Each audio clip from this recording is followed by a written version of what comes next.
Hi friends, welcome to my channel. ఈరోజు మన recipe వచ్చేసి కొత్తగా స్వీట్ రెసిపీ చూపించబోతున్నాను. ఈ స్వీట్ని ఇంట్లో ఒక్కసారి ప్రిపేర్ చేసుకొని తినండి, రుచిగా చాలా బాగుంటాయి. ఎప్పుడు ఒకే రకమైన స్వీట్ కాకుండా ఇలా వెరైటీగా కూడా ఈ స్వీట్ని ప్రిపేర్ చేసుకొని తినవచ్చు. ఈ స్వీట్ని ఎలా ప్రిపేర్ చేసుకోవాలో చూసేద్దాం. 1 కప్పు వరకు చక్కెర తీసుకోవాలి, హాఫ్ కప్ వరకు బెల్లం తీసుకోవాలి, ఒక చిన్న స్పూన్తో నెయ్యి తీసుకోవాలి. దీన్ని బాగా కరగనివ్వాలి. ఇలా సిమ్ములో పెట్టుకుంటే ఇలా కరిగిపోతుంది మొత్తం చక్కెర, బెల్లం, నెయ్యి అనేది.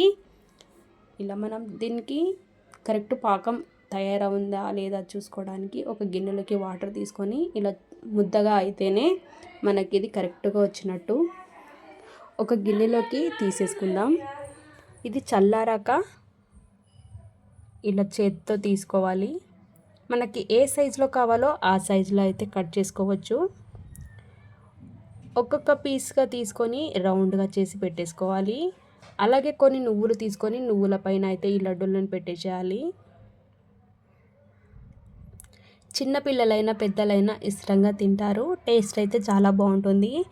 బెల్లం ఉంటుంది కాబట్టి టేస్ట్ బాగుంటుంది. ఇలా మనం ఈ స్వీట్ని ఇంట్లోనే ప్రిపేర్ చేసుకొని తినాలి, రుచిగా చాలా బాగుంటాయి.